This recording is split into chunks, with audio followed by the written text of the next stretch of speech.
Good afternoon, everybody, and welcome to our MEF Sustainability webinar. My name is Gerrit Konijnenberg, and since 20 years, I'm a board member and board advisor of MEF and the initiator of the MEF Sustainability activities. So I'm very happy that we have today two distinguished speakers and sustainability experts. Those are Tiffany Chen. She's the Senior Business Development Manager at Climeworks, and her colleague David Zorn, who is the Head of Strategic Partnerships Telco at Climeworks. Now, before we start, I would like to give you a quick intro into our sustainability agenda. For those who have not been with us yet, I just would like to highlight that we started this series of webinars last year, was focusing on sustainability. And I think that the presentations we have seen so far from Swisscom about climate neutral roaming and by Vodafone of handset recycling and refurbishing has been very inspiring to a lot of our other members. Also, the presentation of Dr. Celia Sapar of CO2 Value Europe has been great in guiding us into the journey towards new solutions. And maybe that's a bridge to what we are today, speaking about new solutions, helping us in getting more net neutral.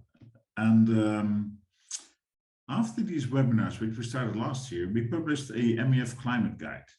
You still can download this MEF web guide site from the MEF website.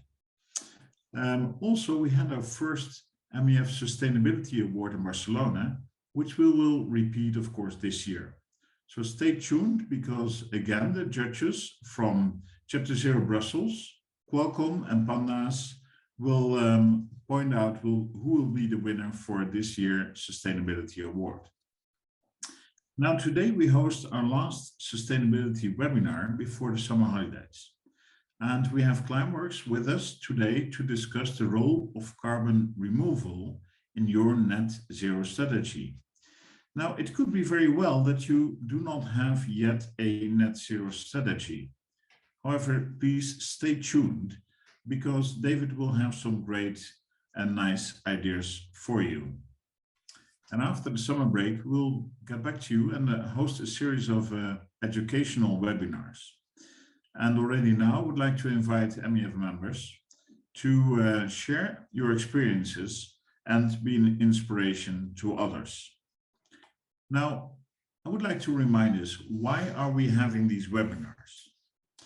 And I think for those of you participating from the UK, you might have noticed that the month of June was the the hottest month recorded in the UK, according to the British Meteorological Services. Almost 1 degree hotter than the previous hottest summers of 1940 and 1972. So we are on 1 degree plus. And yesterday, for those who are participating from the Netherlands, we were all surprised by the summer storm called Polly, which was the worst ever recorded summer storm in the Netherlands, with wind speeds up to 146 km an hour. And as we speak, the Panama Channel has reached its lowest water level since 70 years. And already last year, during our webinar, we have been noticing that the Yangtze River was at its lowest, which also then gave serious supply chain issues. So this is what we're facing again now, but on the other side of the globe. So I think this is clear evidence that our climate is changing, and we have to change as well. The good news is that some of our MEF members are already changing and are acting in the forefront of implementing net zero strategies. Via these webinars, we hope to inspire also other members. And research shows that small and medium enterprises, who are also a lot of them member of MEF, are a little bit lagging behind in creating and implementing their own net zero strategy. So via these webinars, we provide a helping hand. And like other industry sectors, our ICT sector is also polluting. This is what we have pointed out in our climate guide. But our mobile communications technology sector, with SMS and IoT, Internet of Things technologies, can have a tenfold positive impact on emission reductions. So this is why I'm very happy that you are with us today, and we hope to further inspire you with this webinar to be active with your own net zero climate activities. And with that, I would like to give the word to David and to Tiffany with a presentation from Climeworks. David, the floor is yours. Thank you very much, Gerrit. So first, we're going to get into net zero strategy and the role of carbon removals, but I thought it would be a good idea to introduce just very briefly Climeworks. So for the past 14 years, Climeworks has been focused on helping organizations reach their climate targets. Here you can see some of our partners in this journey. We're also very proud to partner with these organizations. We're delighted also to be receiving attention and praise from leaders in the space, including being listed in Time's 100 Most Influential Companies last year, and then this year in CNBC's Disruptor 50. Also, just so you have an idea, behind Tiffany and also here on the slide is a picture of Orca. This is the world's first commercial direct air capture and storage plant. It's in Iceland. We began operations there in 2021, and it can remove 4,000 tons of CO2 from the air.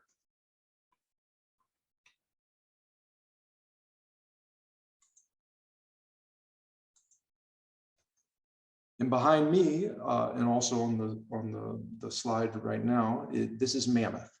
It's also based in Iceland, right next door to Orca, and it's roughly 10 times the size or 10 times the capacity of Orca, 36,000 tons of CO2. And it will start operations next year. So this is what Climeworks does. So I'd like to start the talk first with a bit of a clarification, because we believe that words matter, and it's important to make sure that we are discussing the same thing when we talk about carbon neutral, when we talk about net zero. These are concepts that often get used interchangeably, but they're not the same. When you buy avoidance offsets, credits, let's say, avoidance offsets, you emit, and then you can avoid emissions elsewhere. This allows you to be carbon neutral. However, your emissions are still in the atmosphere. Whereas if you have emissions and you want to achieve net zero, then your emissions must actually be removed from the atmosphere. That's the difference between carbon neutral and net zero. You've probably seen a chart like this before. This comes from the IPCC, which is the Intergovernmental Panel on Climate Change. The Paris Agreement goal is to limit global warming to 1.5 degrees Celsius, as Gerrit told us, right? To do this, climate scientists agree that significant reductions are necessary. However, they're not enough. In fact, all IPCC scenarios rely on carbon removal to reach net zero by 2050. In these scenarios, also, technological solutions such as direct air capture, which is what we do at Climeworks, will play a key role.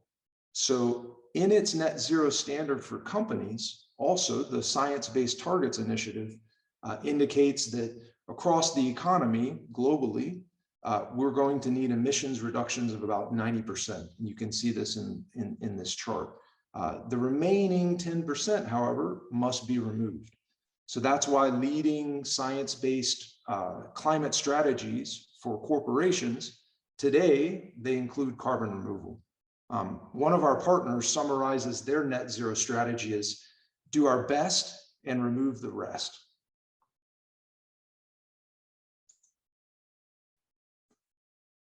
So how to get started with your net zero strategy? Many of you probably already are on the journey. For those of you that aren't yet, that's okay. We're going to go through it at a high level.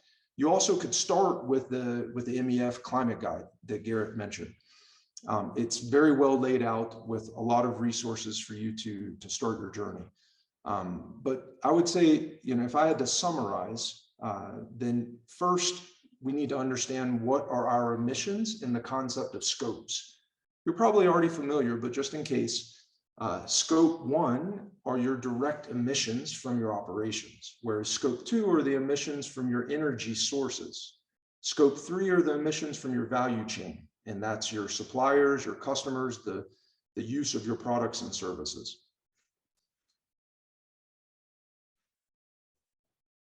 Next, you've probably already done this, but you need to measure or calculate your emissions for all 3 scopes, starting with scope 1 and 2, and then working your way to scope 3. And at that point, the best plan is to set science-based targets, and also have them validated by the SBTI, which again is the Science-Based Targets Initiative. So if you look at SBTI, an example, a very, let's say, ambitious target example, which would be a science-based target, would be to be net zero by 2030 for all scopes 1, 2, and 3. This is kind of what most of the climate leading organizations are ambitiously setting. There are target setting guidelines available from SBTI, including specific recommendations for the ICT industry. So some key concepts that are covered are the difference between absolute and relative targets, and when to use the different types, but also the role of renewable energy.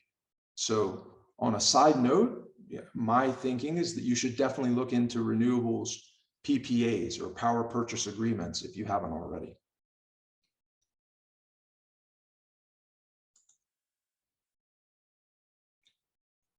And then, of course, perhaps the most important thing is to actually implement your strategy. So target setting is nice, but it's just the very beginning of the job, right? So the job is actually to reduce and remove. One very important consideration to point out is that we need both reductions and removals, right? So previously we mentioned that 90% of emissions need to be removed, 90% of emissions need to be reduced and 10% removed. The thing is, what we're seeing is that you really cannot wait to start with removals. And that's why we're focusing this session on removals. If you look at the targets that are set already with SBTI verification or validation, demand for removals will far outstrip supply when the first wave of targets come due in 2030. We'll talk a little bit more about that later. So this chart is based on research laid out in the Oxford Principles, if you want to find out more. Basically today, nature-based solutions account for the vast majority of CO2 emissions, both in terms of avoidance and removals. However, it's clearly stated that nature's capacity is limited, right? So most experts predict that what is referred to as engineered carbon removal, like what we do and some others, will account for most, if not all, of the carbon market by 2050. For this reason, climate leading companies are really investing today in the technology we need to scale up engineered carbon removal and a whole new industry.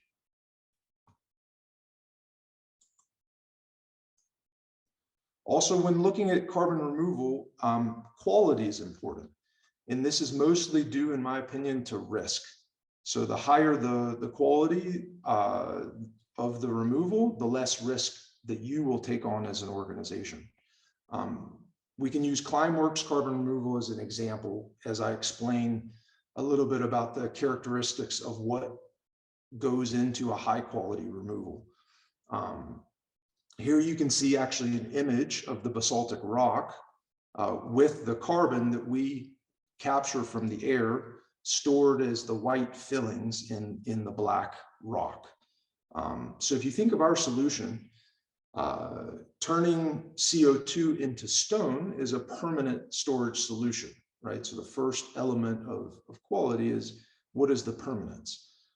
The most common method of carbon removal is trees, right? And that's, let's say, on the other side of the spectrum from permanence. They can store carbon for perhaps 100 years if they don't get cut, they don't get burned down, they don't get stricken with disease or a plague from whatever can happen in nature. The next characteristic is additionality. So using Climeworks as an example, we would not build our direct air capture plants and store carbon without our customers funding that activity. So our process is 100% additional. This is important when you think about more traditional avoidance offsets.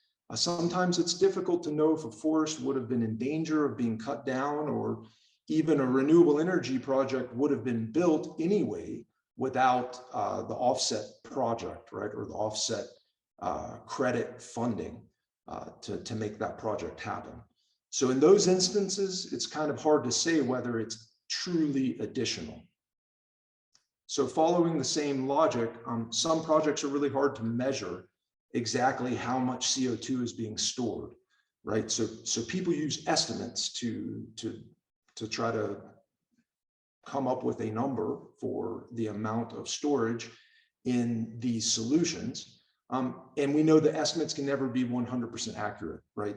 So again, using Climeworks as an example, our solution is 100% measurable, right? We know exactly how much CO2 we capture in our filters and pump underground to turn into stone. Lastly, and most importantly, is the planetary problem that we're trying to solve. We need scalable solutions, right? So what resources are required in terms of land, water, et cetera, to make these solutions a scaled reality, right? So Climeworks technology, again, using us as an example, is highly scalable. And what we mean by that is that it has a low land footprint. It's a modular technology. We can put it anywhere. It also requires very little natural resources and has a low carbon footprint. So for example, with the production and operations of our plants in Iceland, we only have 10% gray emissions. So we're able to, to reduce these emissions because we have them measured from what we offer to our customers. So this technology is very scalable.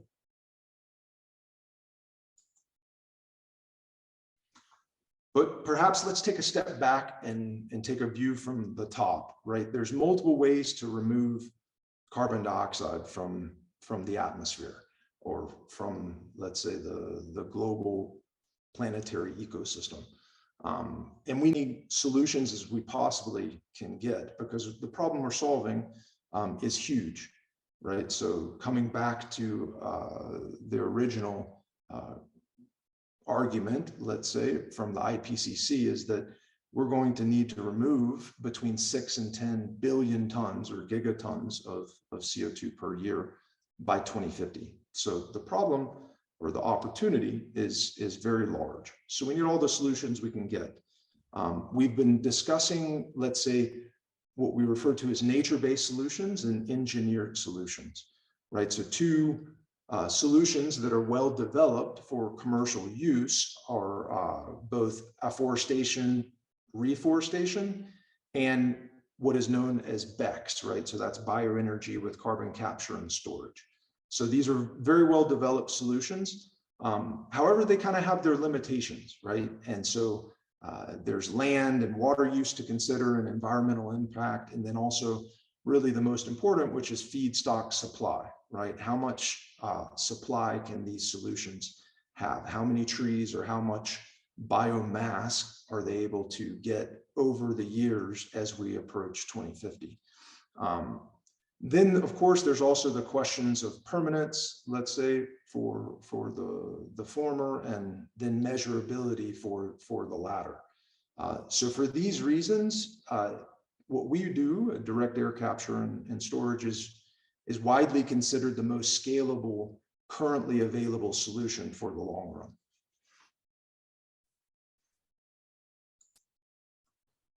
All right, so we've gone through a lot in a relatively short amount of time. And I mentioned earlier that we shouldn't wait to include removals in a net zero strategy. So you may be asking, well, why and why now, right? So these are the main reasons that we hear from our partners. So first and foremost is to be a climate leader, right? And delight stakeholders while meeting net zero targets. So as a leader, you have the opportunity to not just drive brand value, but also business growth. Also, another reason that we hear is to lock in supply and to lock in price, right? To know what it's going to cost ahead of time. This is particularly important in a market where demand, like I mentioned, is projected to outstrip supply. Prices will go up actually before they go down. So our partners are telling us they don't want to miss the boat. They don't want to pay more if they don't have to. And then the last main argument that we hear, or reason that we hear for acting now, is really to protect reputation, right, and reduce risk. Nobody wants to get stuck with what is now being referred to as junk offsets, right? Because really the fight against greenwashing is only getting started.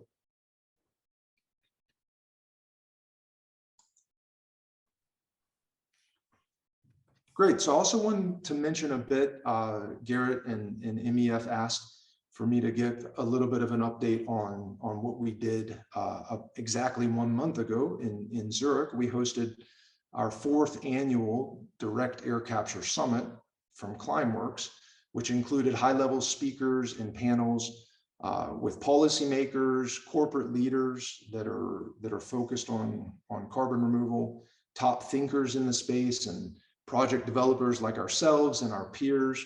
And what was really impressive this year, we thought, was that the key takeaway was how the conversation has progressed over the years from will the technology work? We basically, let's say, agreed and proven that the technology will work. Now the question is, how are we going to scale, right? And that's really exciting because that requires partnering with industries like telecommunications and organizations like those that you're a part of. So there's much more information available online at this link, which will include in our summary and also in the videos and in the MEF blog after this session.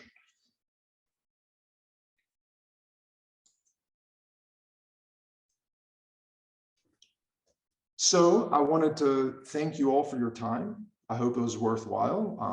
Feel free to reach out to me if you have any questions later on, or if you're ready to get started on your net zero strategy and including carbon removal in your strategy. I've also left ample amount of time to see if there's any questions that Tiffany and I can address now. So I'll hand it over to Gerrit. Yeah, thank you, David. Very nice, and very nice presentation. You can leave this slide here for those who would like to take note of your email address. But I do have already some questions to start off the Q&A sessions. You mentioned the Direct Air Capture Summit. You were now in the 4th one, annual summit, which was recently held a month ago in Zurich. Now, the key theme of I would say the summit was about scaling the activities. My question to you is, do you see already now, let's say, the acceptance and the pickup of large companies? You mentioned some on the slide in the very start, but are more companies now working with you, large companies? And how is that if you compare it to SME companies, as I've been pointing out, they're like a bit behind. or individuals. I saw the picture of Bill Gates. So how is the I would say the landscape of people working with you? Is that changing? Yeah, so we see growth really coming from everywhere, and that's a good thing. I think to get to the scale that's needed, it's really all hands on deck, right? However, companies will play a leading role and are playing a leading role and showing others. And these are companies both large and small and medium enterprises that are showing both individuals and also the public sector or governments what really needs to be happening, right? So companies are the corporate sector is really leading the way in the space, we're noticing.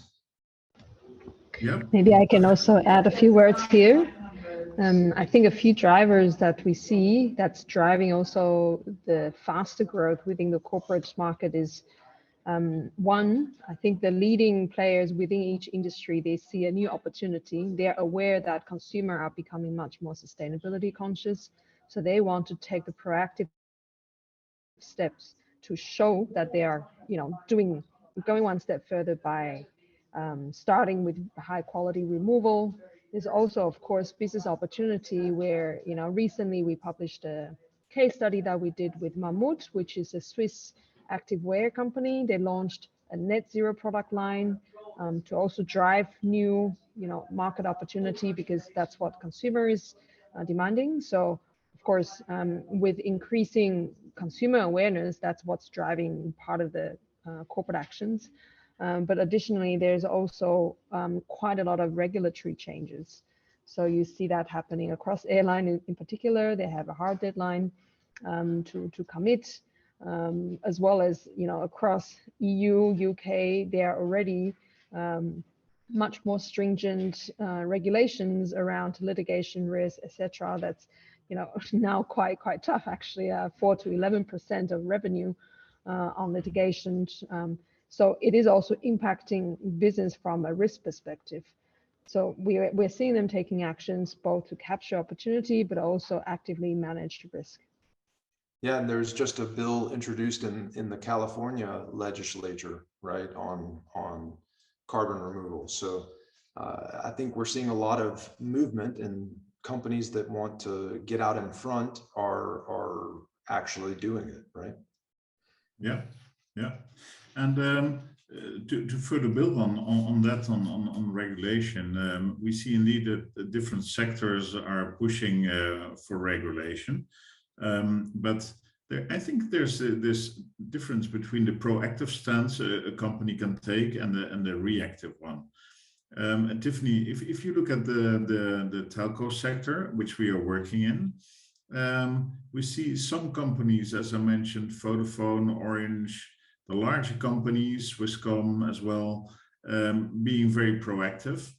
How would you like to see us moving with you in this industry? What would you like to add to the telco sector? If the floor is yours. If this, do you think we should work more on SMS alerts or IoT measuring points, or what do you think we can bring to the table as a sector?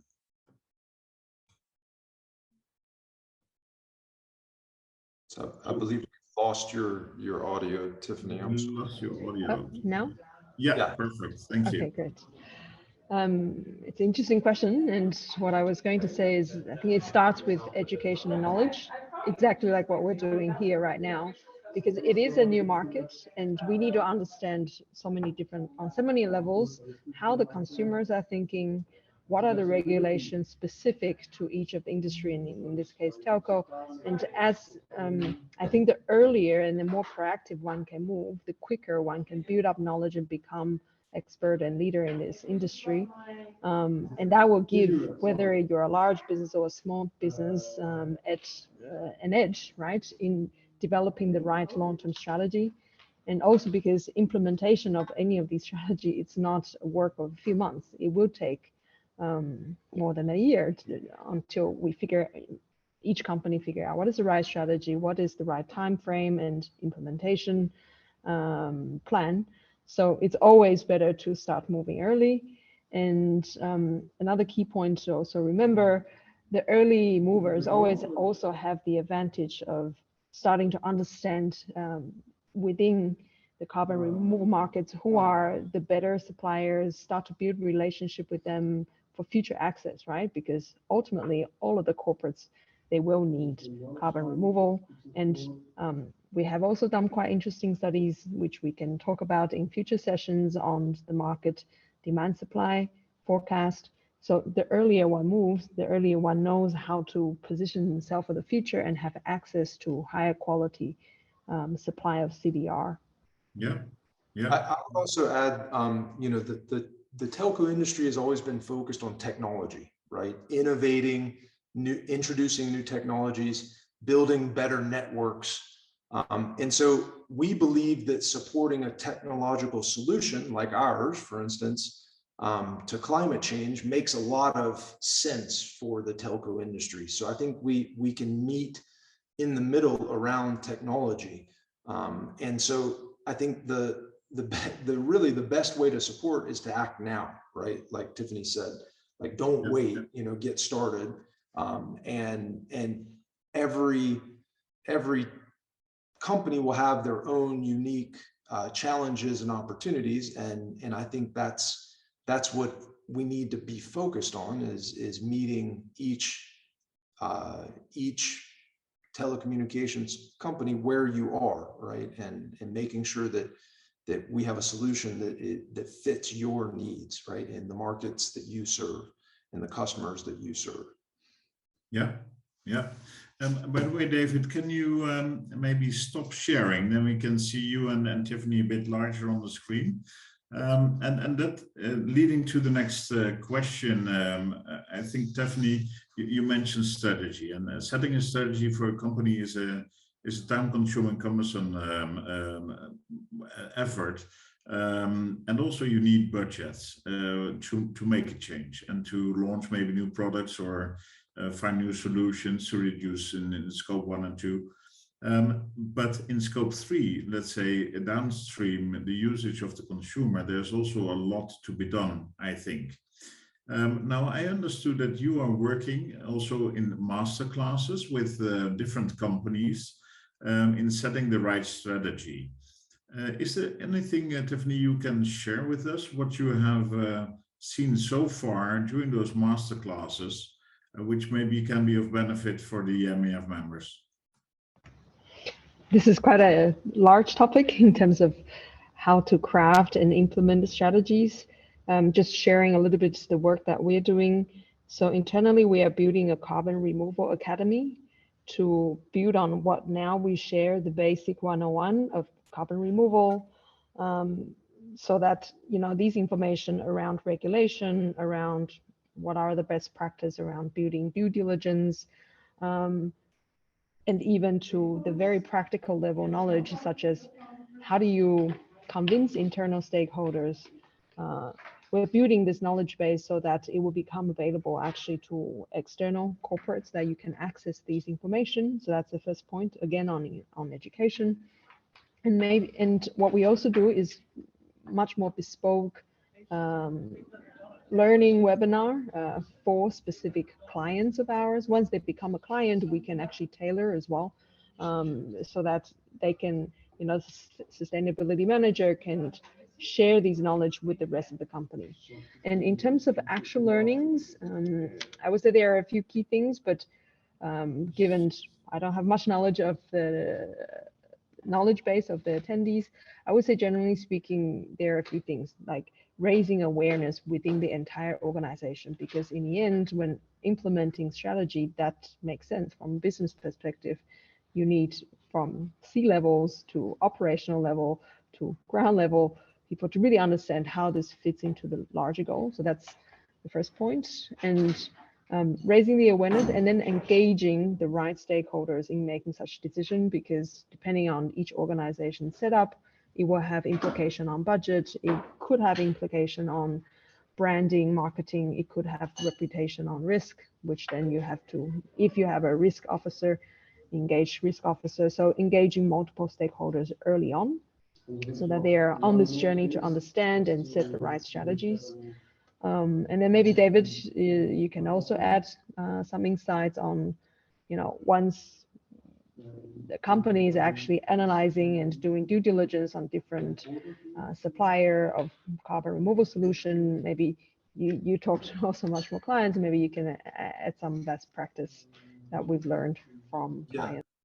Yeah, absolutely. I think it's about collaboration. It's about being open, right, and learning also together and with others. So we really like to workshop our solutioning, right? So there's not a cut and dry, like I mentioned before, solution for everyone, right? So my advice is to reach out, to learn, and to not be afraid to think with others, with other organizations, and think big. I think it starts with associations and organizations like MEF. You have a resource with each other as part of a network to be able to think together, and then find those experts out in the space when it comes to net zero and when it comes to carbon removal. They can help you think about solutions that maybe you haven't thought yet about. And it's really about, when it comes to how we work with our own partners, strategic partners in this space, it's about co-creating value, really. We want to really have a way to generate value across many different angles, right? And so I think that's what I would recommend. Yes, yeah, and I think the word solutions and new solutions resonate with me. I think what we have seen so far is direct air capture as a solution to reduce the CO2, which is great, but also it can be one of the building blocks to make renewable fuels. So I think on one side you help then in the long tail reduction you mentioned, 90%, and then the long tail of reducing and recapturing 10%. But then with the CO2 you recapture, these renewable energy can be created. Do you see a growing demand now in the market for your product as a side product? Yes, absolutely. So, we're focused on, let's say, on what we're currently doing as much as we can, which is building, owning, and operating facilities like those that you see behind Tiffany and myself. However, there's just a lot of interest, right? And it really, as Antonio Guterres said, the UN General Secretary, we need everything everywhere all at once, right? So we don't think that this is the only solution, and we're getting a lot of inquiries about how could we use direct air capture to then also be utilized, right, for something, and create a sort of carbon neutral or green type of fuel or other products. And to be honest with you, that was our origin story, right? So our first original commercial plant was for utilization, and that was in Switzerland, and we learned a lot from the experience, but we decided to primarily focus on removals and permanent storage because of the data, right? Because of the science. And to really help scale this industry as a scale up, right? We need to focus. So we're definitely not turning away interesting opportunities to collaborate and have an impact, but we are also maintaining a focus. Maybe just to add 2 words on that, our general principle is also trying to remove carbon removal permanently, and there are actually multiple ways to do it. For example, storing under the ground to mineralize is one way, but creating something like a cement and building material, technically speaking, it's also much more longer term, right? Like once the cement is created and you're using it into building, as long as the building is standing there, the CO2 is actually kept away. So our initial product was actually with Coca-Cola, where we supplied them very clean CO2, which was great. But to some degree, it's not actually removing CO2 away from the air, because once you open the bottle, the CO2 is out again. So we kind of also have that in mind. And generally speaking, we see more demand for utilization across also what we call hard to abate sectors. So aviation, given there is till now not really viable technology to replace fossil fuel as the energy source. That's why like synthetic fuel ultimately can replace that. So the goal there is to more create a circular business model. I'm not talking specifically on Climeworks, but more generally speaking, the demand for CO2 is wherever it can be used for the circular model principle. Yes, indeed. We have seen it in the presentation of Dr. Saparov CO2 value, which I mentioned in the beginning. And I think that is of course great when we come to a more circular and sustainable way of using energy in different ways. But I think on your website you have a new calculator where I think persons, individuals or companies can start calculating their CO2 footprint. It is quite new. I don't know if you have used it yourself, but on average, we see that depending on the country where we live in, we all as humans have by nature a CO2 footprint because of our breathing and living, but also in the way we live, the sizes of our houses, the fuels we use. Do you see any development in getting the awareness, whether it's from your website or from your events which you organize, that there's this awareness to use less? And can you actually measure this with the tools you have on your website? I believe we can, and we are tracking that actively. But it is managed by our direct-to-consumer team. So they do track, the interest, the engagement, and even awareness. They are tracking all of those data. We just don't have it at hand to show, but I think it's pretty safe to assume this awareness and interest and commitment from individual level has been increasing over the years. I cannot speak to how fast it's increasing. Has it picked up though? Yeah, but generally speaking, it's definitely trending upwards. Yeah, well, that's good to hear, because I think with your solution and being a donator myself, I think directly today, now, as we speak, we can make a change. We can absorb CO2 from the air and store it permanently. So this is something we don't have to wait. You don't need a strategy. As an individual, you can do it. As a company, you can do it. So I would assume that maybe this growth can be also by having more awareness for your company and your activities as a whole. Absolutely. And I think we're seeing an elevation of carbon removal in climate conversation, right? From SBTI to the new standards from the International Sustainability Standards Board to greenhouse gas protocol, carbon removal is now being featured in the conversation. So while it's still, let's say, a little bit in the more wonky spaces, our hope is that we're able to, through the activities that we're doing as a leader in the space, we're able to increase awareness, right? So it's about getting the word out to organizations, to very influential industries, right? Like ICT, to also be able to help us spread the word.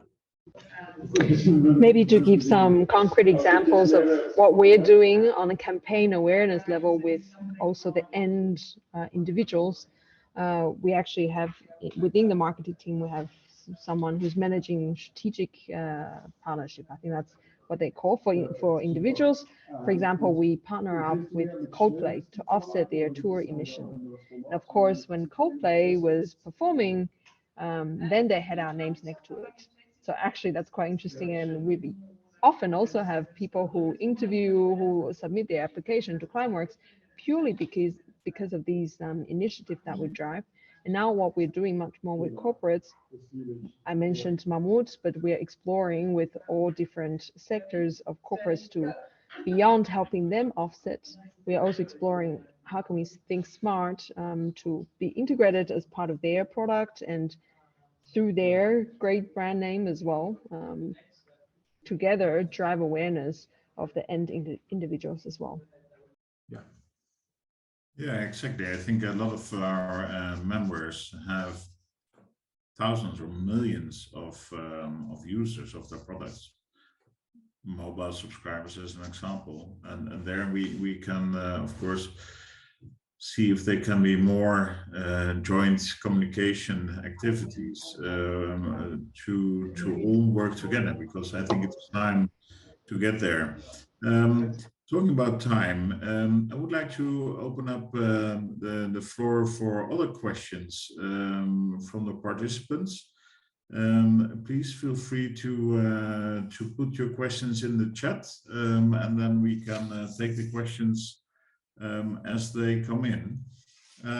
For now, I do have until more questions come in. I think my question would be is where we look at the physically the two pictures behind you. Step one behind Tiffany. Step two behind you, David. Now, where will we be in 5 years from now? Will there be plants all over the world? How do you see your own growth? Yeah, so we have a very ambitious scale-up roadmap, and our goal, our ultimate goal, is to play a significant role in the need, right, that science tells us we're going to have come 2050. So we want to have a gigaton of capacity, so 1 billion tons of removal capacity by 2050 a year, right? So to get from 4,000 behind Tiffany or close to 40,000 behind me to a billion is a significant scale up. But we have operational experience in the field that has allowed us to learn what it takes to be able to scale up, right? So we plan to have megaton capacity, so 1 million tons of removal by 2030. That's really our next landmark moment. And yes, that will involve plants in multiple geographies around the world to help us get there. Would that be enough, David, just to challenge you? If we have on average in Europe about, I would say 10,000 kilograms of CO2 emissions per year per person, then we need more scale. But of course, you also have colleague or competing companies as well. But are we getting there fast enough? That's my question. I see when we saw the start of these webinars last year and what was happening at the climate, and where I started off with in the beginning, if we see how fast things are changing, let me put it different. Can you supply fast enough? No.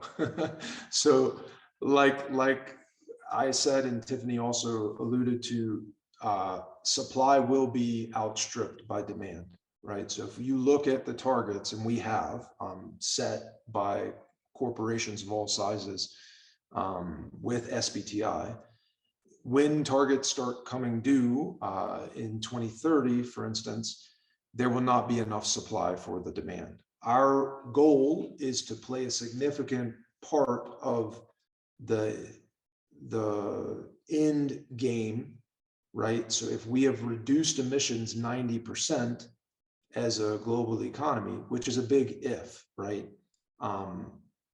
There will be a need for 6 to 10 gigatons of removal a year. And we aim to have anywhere from 20% of that, right? Approximately removal market, which experts project will be $1 trillion industry. That's our goal, right? So can we be the complete solution? Is society and technology moving fast enough? Probably not, right? But we can play a big role, and that's what we're focused on, which will require exponential growth. However, we've seen this roadmap implemented successfully before with renewables, with solar and with wind. If we follow the same scale, then we will achieve our goal. And we're all in this together to a certain degree, because there will be other technologies, and there are other direct air capture approaches, right? And our hope is that we can lead the market to get to that need, that goal by 2050 of being able to remove the other emissions. But as an economy, we have to reduce much more than we're going to remove. Yeah, I think, and that refers to what Tiffany was saying about the education in the beginning. If you think about Jack Johnson, about the reduce, the 4 R's: reduce, reuse, recycle, and recapture. So I think it should be a part of the bouquet. That is clear. But then what you say about the demand and supply, typically in telco, what we did is, let's say when we started with 2.5G, let's say mobile data, the cost per megabyte was about 10 euros. Yeah. Now the cost per gigabyte is per gigabyte, 1,000 times more, is 5 times less, is about 2 euros. So what I'm saying is that the price went down 50,000 fold while scaling up this industry over the last 20 years. So would that not be the same, or do you really think that the demand will be so big that people are willing to pay the price, or they simply must pay the price, otherwise it will harm their image or product or whatever? Yeah, I mean, I think the closest parallel is, let's say, infrastructure projects, infrastructure investment. So, you know, I would love if we're able to follow the same trajectory as the telecommunications industry, or chip manufacturing for that matter, right? But we're able to really draw parallels with renewables, and see that also as being a path that we see as feasible. We will have to pay, though, as an economy, right? It won't come for free, and that's because we are, as you mentioned, Gerrit, we are polluting, right? And we have been polluting for over a century now. So we have to remove, we have to clean up our mess. So there's a cost associated with that, which is very physical.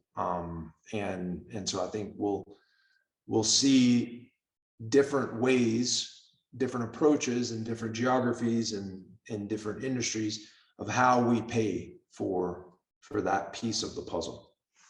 Yeah.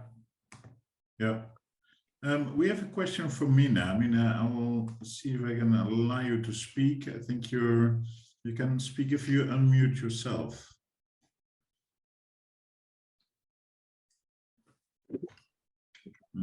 Hey there. Hi there. Hi there. I just wanted to find out if there was somewhere where we could find out a little bit more about this topic. Any online resources that you could kind of direct us to, that'd be great. Thank you. Yeah, David, you refer to some links. We have links in the MEF climate guide, a lot of links where you can read more. You just showed us in your slides the link to the direct air capture. Is that on your website? Can we find it there? Yes, that's on the website, and we're going to also post an MEF or post a blog post on the MEF website also, and we'll include some more information, not just with links to Climeworks and to the Direct Air Capture Summit summary and videos associated with that. We produced videos based on all of the sessions that we held, which went very deep into the topic of carbon removal and direct air capture specifically. But we can also include some links to further educational resources. Gerrit, you mentioned early, we do have plans, right, for more education through MEF in the fall, right? So there will be more information to come, but we'll provide some let's say summer reading for those of us in the Northern Hemisphere in the blog post as soon as possible after this session. Yes, that will be very helpful. Tiffany, anything you would like to add on that? I mean, on the resource front, of course, as soon as we have our Carbon Removal Academy for the external ready, we will, of course, also share that resource tool with MEF members. Yes, wonderful. Yeah, so we will get back after the summer break with a series of educational webinars where we try to start from zero for those who have not been following the earlier sessions. We follow a bit the MEF climate guide for SMEs, but of course that will be heavily enriched with video materials, etc., and I would say practical information from Climeworks. And as I mentioned at the start, we will also invite our members who have been leading the pack when it comes to being a showcase for climate change activities on their road to net zero, or at least net neutral, as we have learned today from David.